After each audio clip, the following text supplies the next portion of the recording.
We're in the next to the last tenet of Jewish faith, believing in the coming of Mashiach and what's going to happen when ultimately he will come. Until he comes, every moment of our existence, 24/7, until we leave this world, we're in a state of choice. Every moment has to be evaluated. How do we invest our life? And opportunity has infinite value. If you fail, either you miss opportunity, or failing could be by doing the wrong thing, and therefore there is liability for doing the wrong thing, which we call transgression. Once Mashiach comes, the level of clarity, of truth, God's presence will be at a level we can't even relate at this moment to the absoluteness of that level of truth that every human being will experience. But all evil will be purged from existence. There's a discussion in the Talmud, what's going to happen after Mashiach comes? Is the world going to continue, meaning in the physical sense, as it is today? We have all modern technology, our physical amenities, which exist, levels of communication, the technology, whatever we have. So we rule like Shmuel, who explains, he's one of the great rabbis of the Talmud, that Ein bein olam hazeh le'olam habo. There is no difference between the present world and the world to come, meaning when Mashiach comes, ela shibud golis b'lvad. The only difference will be, right now, we're under the heel of the nations of the world. We have a contentious relationship with the world. There's the struggle between good and evil. Once he comes, that struggle comes to an end. All mankind will recognize who the Jewish people are, they're God's chosen, and they will be dedicated to be the officiants to assist the Jews in their objective to develop and advance who they are in terms of their spirituality. All mankind. And this is what we say every day at the end of Psuki de Zimra, the verses of praise. Volo Moshim Partzil Lishparas Haresov. The saviors will ascend Mount Edom, Haresov, the mountain where Esau resides, to judge him, and then God will be proclaimed by the world as the king through the Mashiach. And all evil comes to an end. Meaning, you're going to live in your same apartment. Our amenities are there. But the question is, in what context are we going to partake of the physical world at that moment? The physical world at that moment, its only value is to advance and facilitate advanced spirituality, nothing other than that. That's its value. And as Ramchal writes in his work, Das Tfunos, the knowing heart, people will be unceasingly dedicated only for that objective without any level of distraction.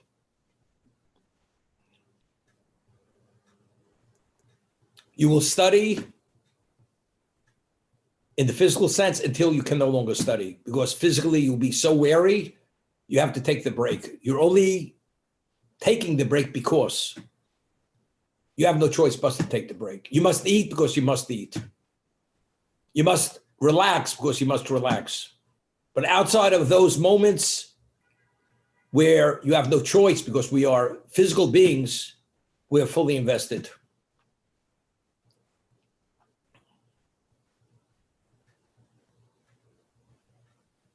We find, the Talmud tells us that after a person passes away and you come before the heavenly tribunal and they ask you, or the heavenly court, they ask you a number of questions. One of the questions they ask you, firstly, did you set times for Torah study? Did you act honestly in business? your financial affairs? Were they with integrity, with honesty? And the third question they ask you is Tzipisul Yeshua. Did you await the salvation of God in your lifetime? Were you awaiting his salvation? And it's a question. Why is that an important question? Did you await God's salvation? A person, God forbid, is drowning, and you're waiting and you hear the helicopters overhead. You're waiting to be saved. But then when you're waiting to be saved, why are you waiting to be saved? You're waiting to be saved for you, because you want to live. Tzipisul Yeshua, it's not because after Mashiach comes, we want the world to recognize us, so we should be seen as princes. It's not for us. It's because since we ourselves were chosen at Sinai to be the kingly priestly nation, we represent God's presence, and we magnify and we glorify his name. The value of that is the Yeshua, that we should have the salvation, is not for us. It's for God's sake. That's what it's for. That's the question they ask. When you lived your life and you looked around yourself and you saw clearly that God was not getting his due, so to say, and even worse than that, were you awaiting anxiously for the salvation so that disgrace should end, and you wanted his glory to be appreciated? Did you experience that during your lifetime? That's questions asked. And your answer is no. So what does no indicate? It really didn't make a difference. Whether God's disgraced, not disgraced, he's glorified, not glorified. As they say, you have to pick and choose your battles. You have to pick and choose your priorities.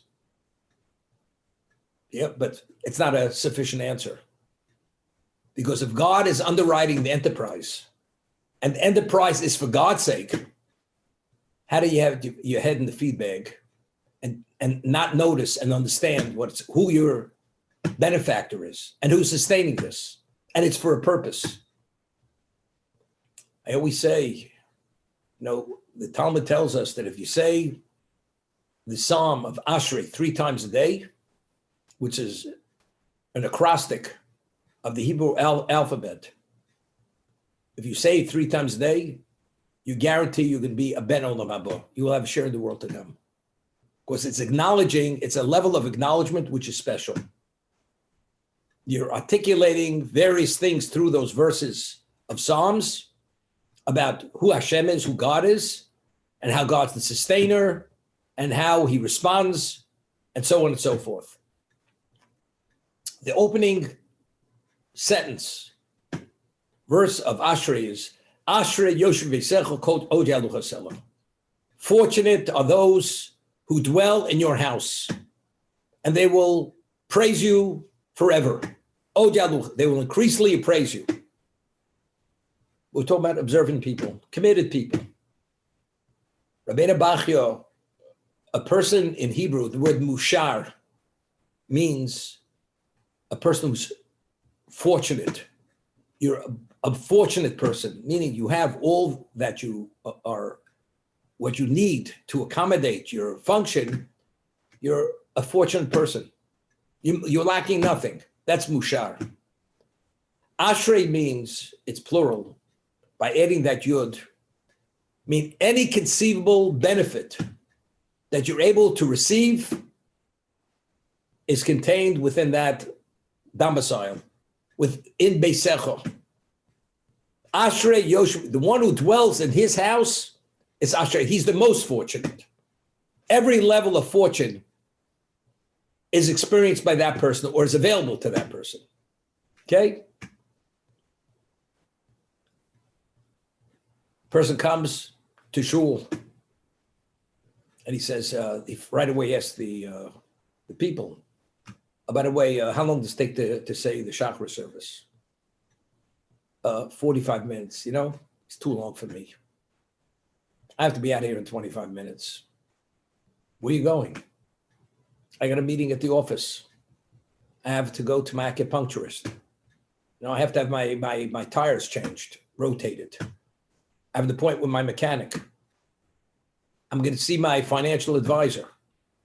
These are important things. You're a religious man. You said 3 times, Asher Yoshvei Secho. In the morning, we say it twice.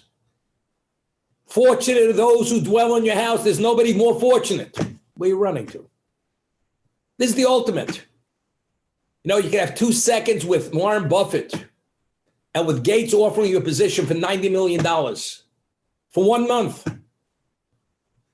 You run into the office. You're running to see a financial advisor.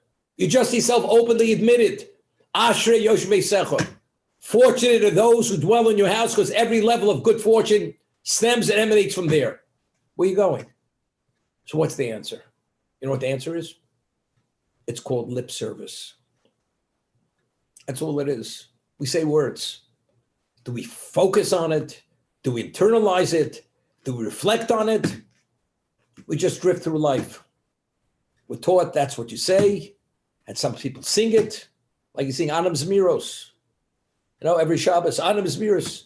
Since you're 5 years old, you went up there. Now you're 80 years old. You're saying the same Anam Zmiros with the same level of understanding, with the same enthusiasm. And you're looking over your shoulder to see if you're carrying the tune properly. And everybody pats you on the back. Is that what it's about? See, peacefully, Yeshua. The third question they ask you, did you await the salvation? Were you waiting for God to bring this chapter to a close, where he will be recognized and magnified and acknowledged by all mankind to be the creator, and to revere him and serve him and be dedicated to him? Person says, no. Why not? Well, I didn't think about it. You understand? That answer is not an answer. I'll give you a very interesting story. First time I went to Israel was in 1970. It was 3 years after the 6-Day War. And I went there for 3 weeks. I went after Tisha B'Av to Rosh Chodesh Elul. And 3 years after the 6-Day War, the physical setting in Israel wasn't much different than before the 6-Day War. It wasn't developed anything to any degree. You saw all the relics of the war, tanks, burnt out Jeeps. They had all that. They didn't clean up. And it was still really a backward country in that year. Still backward. And there's a yeshiva in Panovich called Panovich Yeshiva in Bnei Brak. And there was a very holy rabbi there. And I mentioned his name. His name was Cheskel Levenstein, Zech Tzarek Levrocha. He was the Mira Mashgiach in Europe and Poland. He's a very holy man. He's a man who was divinely inspired. If it would give you a blessing, the blessing took effect. My own Rebbe in Baltimore was his closest student in Europe. So I wanted very much to go there and get a blessing from him. I wanted to get a blessing. He was man already in his upper 70s. Factually, my son-in-law is his great-grandson. My son-in-law is his great-grandson. And I wanted to get a blessing from him. So, but it was known that if you go get a blessing, if you even go to him, the first thing he asks you, there's a holy rabbi, no nonsense. And if he looks at you negatively, you don't want him to look at you in a negative way. And he asks you a question, by the way, what are you doing here? You're from the United States, what are you doing here? He's the type of person you can't answer, I came to vacation. You can't say that to him. Because in terms of his standard and investment of life, it's like a person has $1 million and says, by the way, what do you do with the $1 million? And the person who's asking the question is a first-class businessman. He says, you know what I do? I go to Atlantic City every night and I put $100,000 on the blackjack table. And I play whatever it is. The person looks at him, totally responsible. I don't even waste my time with you. and you dismiss the person. This holy rabbi, when he asks you that question, what are you doing here? You have to give him an answer that's plausible. So you had to answer something minimally. I'm here, of course, I need a break, a vacation, which every person needs to relax and vacation. But you have to say, and I sit and study 4 hours a day. That before I go touring in Israel, I sit and study 4 hours a day, or I sit 2 hours in the morning, 2 hours in the evening. You couldn't just say to him, I just tour all day long. You couldn't say it. Because if you meet him, you understand, because you understand who he is, it's unacceptable. And therefore, if you want to see him, you better learn those 4 hours a day. Nothing less. Okay? Let's fast forward. Fast forward. 120 years into the future. You're standing before the heavenly court. They ask you a question. By the way, did you study in your lifetime? But this time you have no choice. You're forced to go before that tribunal. What are you going to answer? I was busy, I had a seat on New York Stock Exchange. I was busy, and then I had to do this, and then I had to wine and dine clients, and all that kind of answer. Not that you were necessarily doing anything bad, but what about addressing what you're here for? How do you say that? You can't give that answer. Knowing in advance you can't give that answer, how do you not prepare for that question to have a proper response? When I went to the holy rabbi, I understood in advance, if I want to go there, I cannot go there unless I prepare to go before him. That when he asks me the question, I have to have an answer. Despite I'm here for vacation, but you have to have some time to study. I'm a businessman, but did you have set times to study? God didn't say you had to study all day, but did you have set times to study? Did you deal honestly in business? Well, you realize when you're in that kind of business, it's the big leagues. You're playing hardball. Anybody's in that kind of field, the person that enters has to know, he has to get himself a good lawyer. And if you have to sue and this and that, you have to really be 6 steps ahead of everybody else. Understand, that doesn't hold water. Did you act honestly in business? That's the question. It's like the judge says, answer the question. That's it. Answer it. I don't want any of this hemming and hawing and beating around the bush and finally saying something which is unacceptable. And if you understand the questions going to be asked, you prepare for that question. Then they ask you a question. See, peace of Yeshua. Were you awaiting the salvation of God? Were you pained? Did you even think about God's glory? Did you ever think about God's name being disgraced? Did you think yourself, maybe you could have said a kind word and at least been a positive example of what a Jew is, so other people should look at Jews and speak of them in a positive way? Whether they're philanthropic, whether they're kind, whether they're special. Did you ever think about that? Never thought about that. Because it's a dog-eat-dog world. I'm first, second, and third. That's it. But the question is going to be asked. I believe with absolute faith in the coming of Mashiach. And even if he tarries, I'm waiting his coming.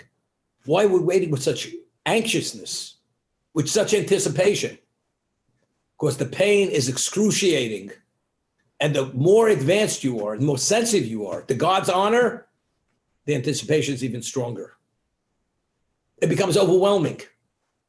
I can't wait any longer. It's interesting. Havdil, there's a light word. They have Black Friday.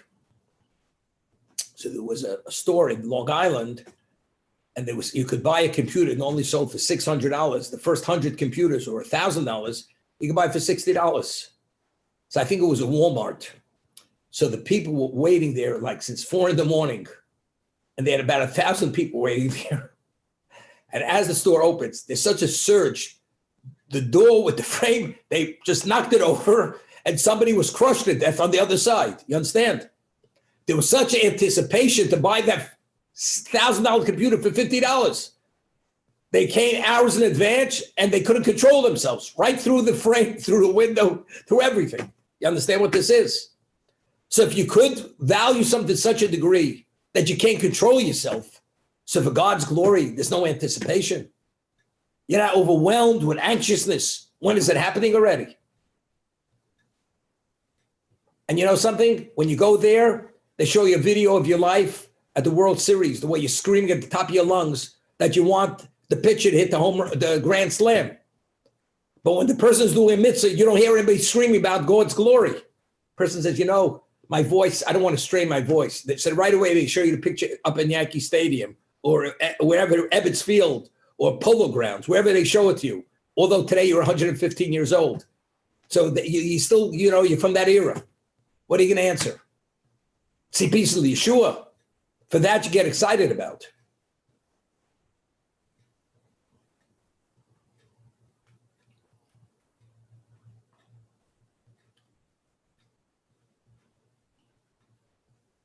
This is, so it's not enough only to believe in the coming Mashiach. Even though he's delayed, he tarries. You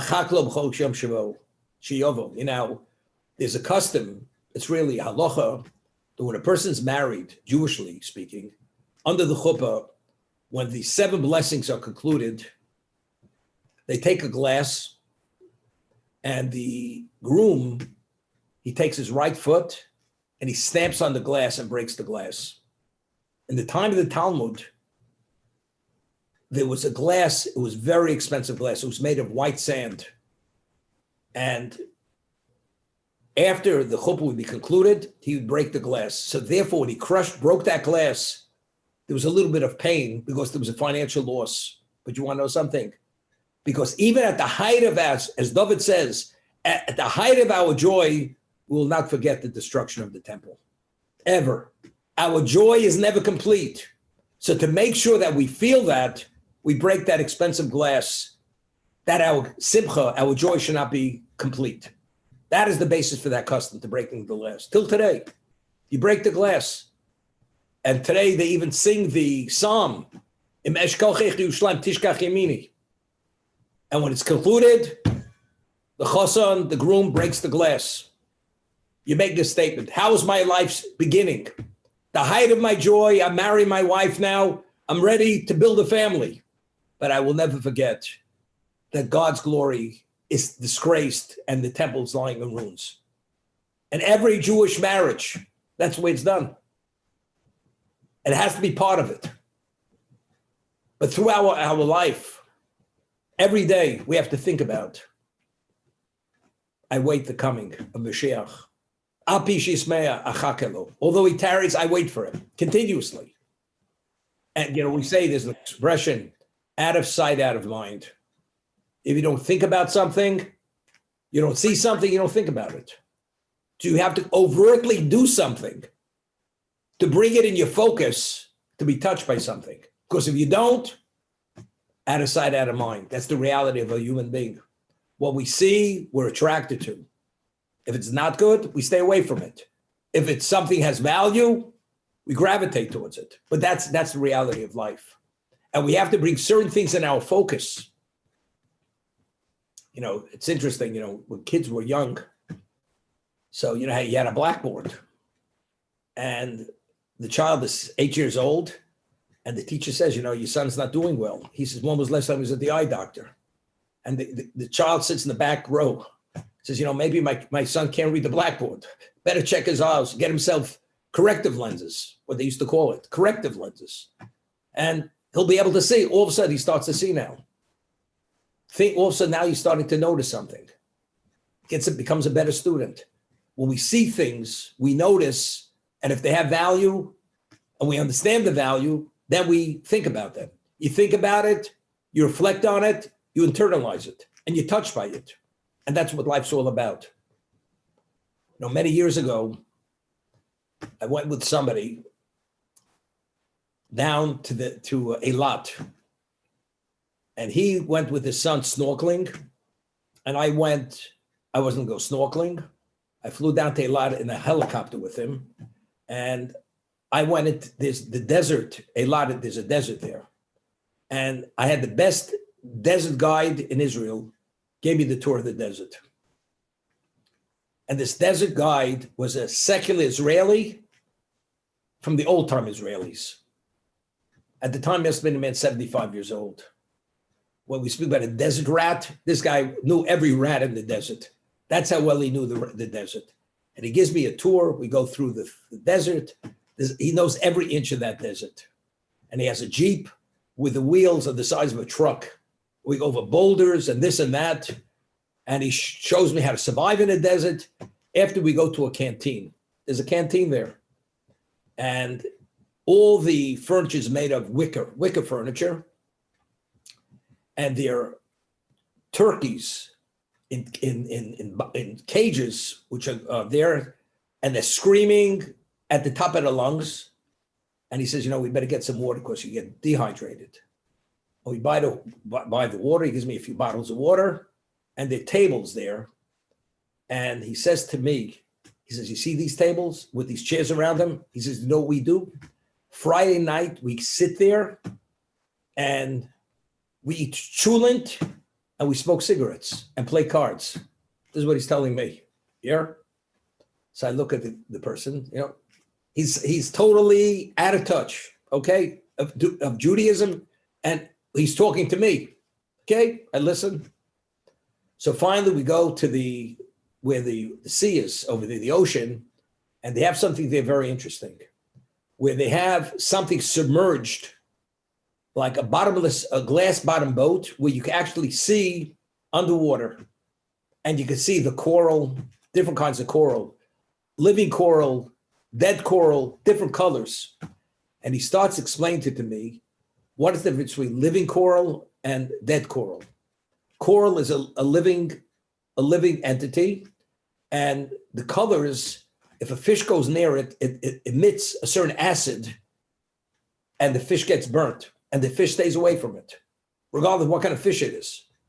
And it's purple and green and yellow and this and that. And he's showing me the genius of how all this functions, these underwater living entities. So I tried to say to him, I said, it's amazing, the genius. How did this happen?